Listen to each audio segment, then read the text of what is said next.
News today India में आप सभी का स्वागत है। इस वक्त हम मौजूद हैं गोलबोकर के मोनीबिटा हाई स्कूल मैदान में, जहां पे कांग्रेस के जॉइनिंग सभा का आयोजन किया गया है, जहां पे कांग्रेस के सीनियर लीडर और चाकुलिया के तमाम लोग आज ज्वाइनिंग करेंगे। यहाँ पे इतने सारे फैमिली, इतने सारे नौजवान आज जो है महुआ अंचल में विक्टर भाई, जैनुल भाई और नसीम साहब के नेतृत्व में ज्वाइनिंग होंगे। दर्जनों जो है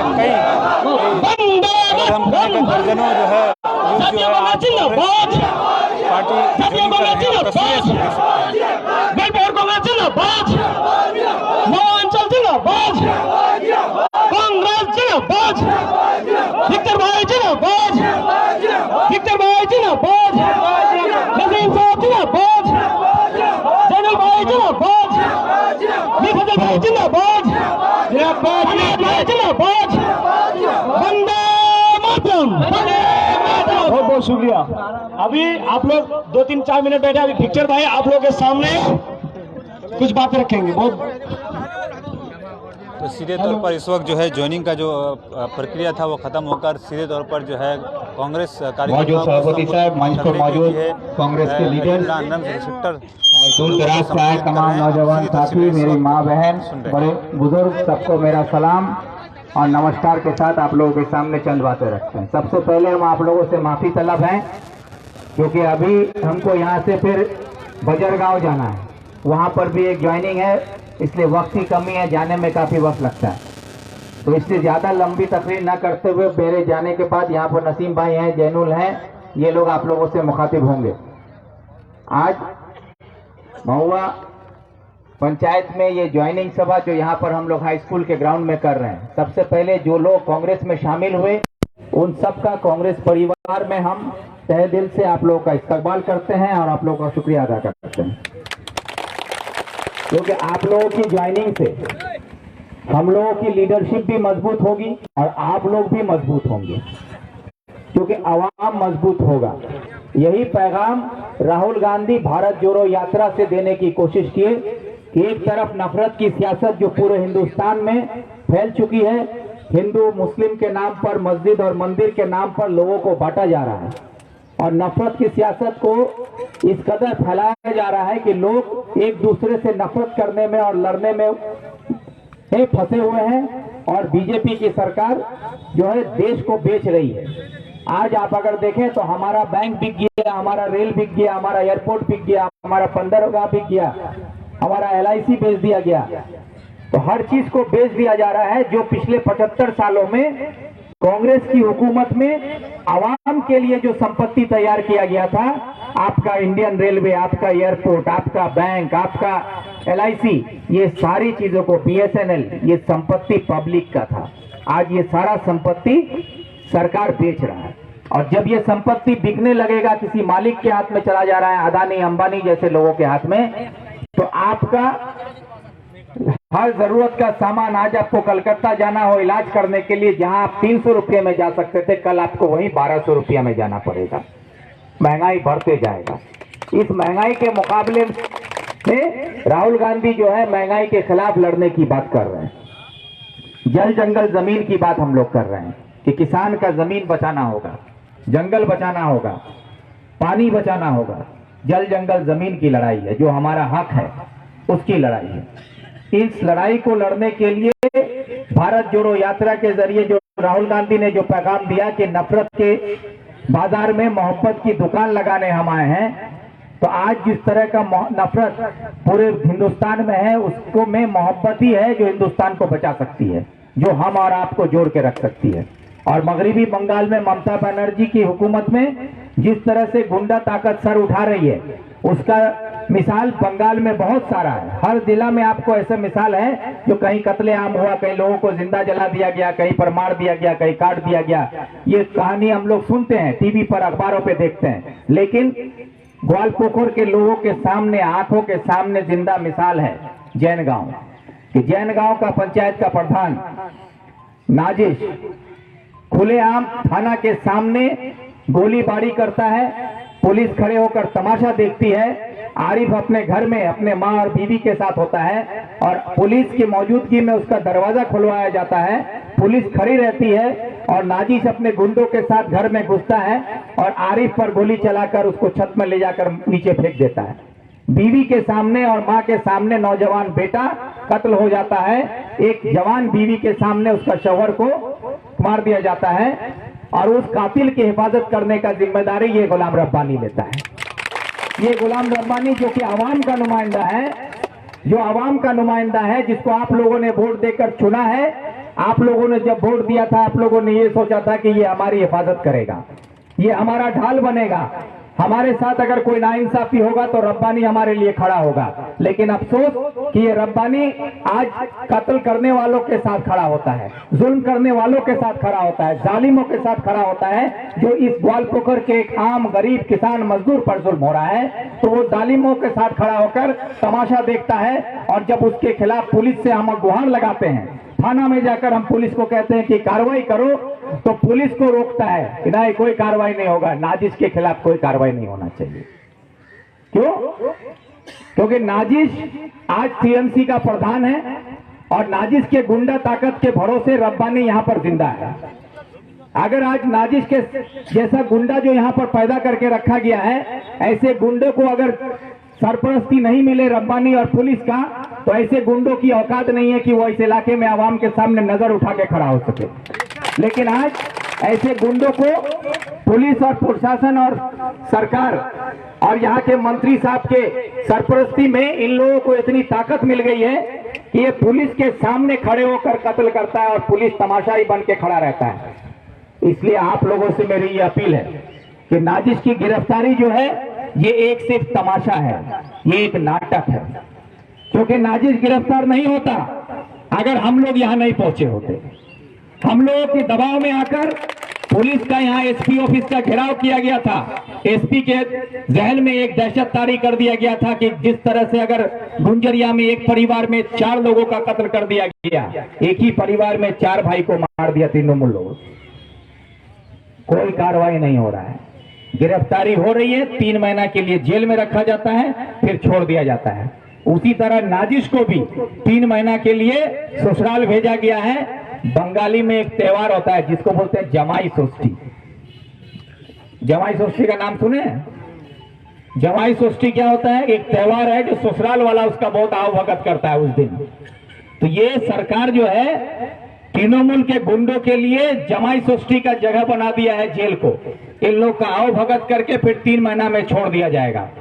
इसलिए हम आप लोगों से अपील करते हैं, आवाम से हम अपील करते हैं कि अगर नाजिश के खिलाफ सही तरीके से कानूनी कार्रवाई नहीं की गई और उसको जेल में रख के कस्टोडियल ट्रायल, जिसको हम लोग बोलते हैं कस्टोडियल ट्रायल होता है, एक होने के खिलाफ उसको जेल में रखकर ही उसकी सुनवाई चलेगी। जब तक उसको सजा नहीं मिल जाता तब तक उसको जेल में रखना होगा। अगर उसका कस्टडी ट्रायल नहीं होता है और नाजिश 3 महीने के बाद छूट के बाहर आ जाता है, तो ये साफ हो जाएगा कि गुलाम रब्बानी ही उसको छुड़ा के लाने वाला है। इसलिए आप लोगों से मेरा ये अपील है कि ग्वालपोखर के अमन और शांति को खत्म करने वाला ये गुलाम रब्बानी, ग्वालपोखर के आम गरीब किसान मजदूर के रात का नींद हराम करने वाला ये गुलाम रब्बानी, हमारी माँ बहनों को इज्जत आबरू से नहीं जीने देने वाला ये गुलाम रब्बानी, आज घर में हमारा नौजवान महफूज नहीं है, उसको दहशत के माहौल में, दहशत के डर में जीना पड़ रहा है, ये माहौल पैदा करने वाला है ये गुलाम रब्बानी। आज इसके खिलाफ ये लड़ाई है। इसलिए मैं आप लोगों से अपील करता हूं, अगर मेरी बात पर और मुझ पर भरोसा हो तो आप लोगों से हम अपील करते हैं कि गुलाम रब्बानी को सियासत और समाज दोनों से बहिष्कार कीजिए। उसको सियासत से भी बहिष्कार कीजिए और समाज से भी बहिष्कार कीजिए, ताकि उसको ये एहसास होना चाहिए और आने वाली नस्लों को भी ये पता चले कि आवाम का वोट लेकर जो आवाम के हक में काम करने के लिए जिसको आवाम चुनती है, अगर वो आवाम के खिलाफ काम करता है तो आवाम उसको उसकी सही औकात दिखा देती है कि वो समाज के लायक भी नहीं रहता और सियासत के लायक भी नहीं रहता है। इसलिए आप लोग ये सोचते हैं कि मोर बिहार बेटार बिहार मंत्री साहब उठबे तो मोर भाव बढ़े जाबे, लोकला देखबे, मोर रिश्तेदारला देखबे कि मोर घर मंत्री साहब होइल तो तोर भाव बढ़े जाबे। ये सोच को बदलिए। मंत्री आपके घर में आने से आपका भाव नहीं बढ़ता है। इसलिए ये सोच को बदलिए। आज गुलाम रब्बानी जिसके घर में जाता है, जिस घर से निकलता है, तो उस घर के बारे में भी आदमी यही सोचता है कि यहाँ साला चोर ओहिल, यहाँ चोरेर लोग है साला। तो चोर आया था चोर के घर में। तो इसीलिए समाज में और सियासत में रब्बानी साहब को और उसके भाई मौनी साहब को कोई जगह मत दीजिए। अगर आप लोग अमन और शांति चाहते हैं, ग्वालपोखर में सुकून चाहते हैं और हक और इंसाफ के साथ जीना चाहते हैं, तो ऐसे ताकत जिनको हाथ में है, इनकी ताकतों को छीनना होगा। समाज और सियासत से इनको बहिष्कार करना होगा। यही आप लोगों के सामने हम अपील करने आए हैं। और जो लोग कांग्रेस में शामिल हुए, आप लोगों को घबराने की जरूरत नहीं है। क्या आप लोग ये सोचिएगा कि यहाँ पर आके तृणमूल का कोई नेता बोलेगा कि पंचायत तृणमूल का है, सरकार तृणमूल का है, मंत्री हमारा है, तुम्हारा क्या होगा? तो डराएगा, धमकाएगा। तो डरने की जरूरत नहीं है। उसको बोल दीजिएगा कि पंचायत तुम्हारा, समिति तुम्हारा, जिला तुम्हारा, सरकार तुम्हारा, मुख्यमंत्री तुम्हारा, विक्टर हमारा है। बस ये बात बोल दीजिएगा और यही काफी है। यही काफी है कि रात को विक्टर का ख्वाब भी देख ले तो रब्बानी को डर से नींद नहीं आता है। तो इसलिए आप लोगों को डरने की जरूरत नहीं है, क्योंकि अवामी नेता बनाता है, अवामी एमएलए एमपी मंत्री बनाता है, उसको आप लोगों ने पैदा किया है। इमाद साहब ने तो सिर्फ एक बेटा पैदा किया था, मंत्री पैदा नहीं किया था इमाद साहब ने। इमाद साहब ने एमएलए पैदा नहीं किया था, इमाद साहब ने सिर्फ एक बेटा पैदा किया था। आज मरहूम इमाद साहब नहीं है, मैं उनकी जन्नत में उनको जगह मिले इसके लिए दुआ करता हूं। अल्लाह ताला इमाद साहब को जन्नत में जगह दे। सबको बोलिए आमीन। उनको जन्नत में जगह मिले इसकी दुआ भी करते हैं। लेकिन हम ये भी याद कराना चाहते हैं कि इमाद साहब इस इलाके के कोई जमींदार नहीं थे। इमाद साहब एक मिट्टी के घर में रहते थे और इमाद साहब जब 78 में पंचायत राज शुरू हुआ, उसके बाद वो पंचायत चुनाव में आए। बड़े बुजुर्ग जो यहाँ पर हैं आप लोग जानते होंगे। पंचायत में आने के बाद कुछ साल पंचायत के मेंबर प्रधान बने, उसके बाद जाकर कई सालों के बाद एक छोटा सा पक्का का मकान बनाए थे और उसी मकान में पूरी जिंदगी गुजारे। उसी मकान में रब्बानी साहब, मौनी साहब हाफ पेंट पहन के घूमते घूमते लंबा चौड़ा हो गए। और आज उन्हीं का साहबजादा गुलाम रब्बानी साहब और मौनी साहब कौन सा नौकरी करते हैं भाई? क्या करते हैं? मास्टर हैं, इंजीनियर हैं, डॉक्टर हैं, सरकारी नौकरी करता है। क्या करता है? कोई नौकरी नहीं है मौनी साहब का। ना मौनी साहब का कोई बिजनेस है। क्या करता है? कोई बिजनेस करता है? नहीं करता है। जिस आदमी का ना कोई कारोबार है, ना कोई रोजगार है, ना कोई नौकरी है, वो आदमी आज करोड़पति हो गया। 7 करोड़ का घर किशनगंज में लेके रखा है। कहां से आया? रब्बानी साहब हाई स्कूल का मास्टर है, 42,000 रुपया तनख्वाह है। और उनकी अहलिया हमारी भाभी वो प्राइमरी स्कूल की टीचर हैं, जो कलकत्ता में रहती हैं और स्कूल नहीं आती हैं लेकिन तनख्वाह पाती हैं। इसमें तालीम और बजाइए। वो जो वहां कलकत्ता में रह के तनख्वाह पाती है, उसका बच्चा कलकत्ता में पढ़ता है और आपका बच्चा अंगूठा छाप बनता है और आप लोग ताली बजाते हैं। यही तो अफसोस का बात है। तो उनका तनख्वाह 40,000, दोनों मियाँ बीवी का मिला के 80 भी रहता है, 82,000। 1 लाख रुपया तनख्वाह मान लेते हैं। 1 लाख रुपया कमाने वाला आदमी 3 बच्चा को कलकत्ता में पढ़ाता है, खाना पीना खाता है, मुर्गा मछली बिरयानी तो डेली खाता होगा। तभी ना रब्बानी साहब फिर हट्टा फुट्टा छे ना, बिरयानी नहीं खा ले फिर तो मोटा ताजा रह पाए, मोहम्मदी सुखना रोटी खा ले नहीं होता। तो अब रब्बानी साहब 7.5 करोड़ का बंगला बनाया है इस्लामपुर में। कभी गए देखे?